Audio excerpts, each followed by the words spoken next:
జాతిని బట్టో కులాన్ని బట్టో దేవుడు రాడు. విశ్వాసం ఎక్కడుంటే అక్కడికి వచ్చేస్తాడు. అది ఏ జాతి అయినా ఆయనకు పర్లేదు, ఏ కులం అయినా ఆయనకు పర్లేదు, ఏ మతం అయినా ఆయనకు పర్లేదు, ఎవరైనా పర్లేదు. అందుకే నేను క్రైస్తవులోకి వచ్చాక పేర్లు మార్చుకోకుండా అంటాను. ఎందుకంటే క్రైస్తవ్యం అందరిది అని చెప్పడానికి నువ్వు పేరు మార్చుకోకపోతేనే బాగుంటుంది. నువ్వు పేరు మార్చుకోవడం వల్ల ఏమవుతుందో తెలుసా? ఈ క్రైస్తవ్యం కొందరిదేనేమో అనే భావజాలం ప్రజల్లోకి వెళ్ళిపోతుంది. అందుకే నేను పేర్లు మార్చుకోవాలన్నాను. చాలామంది అడిగారు, ఏమండి మీరు పేరు ఎందుకు మార్చుకోలేదని. ఎందుకు మార్చుకోవాలన్నాను నేను మార్చను. చిన్నప్పటి నుంచి నాకు ఏ పేరు ఉందో అదే పెట్టుకుంటా. ఒకడంటాడు కదా నీ పేరులో రెడ్ ఎందుకు అంటాడు, 4 కోట్లు వస్తాయని పెట్టుకున్నాను. నీకెందుకు?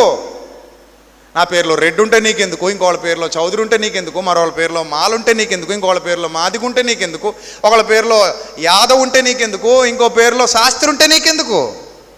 ఎవరి పేరు వాళ్ళకు ఉంటుంది.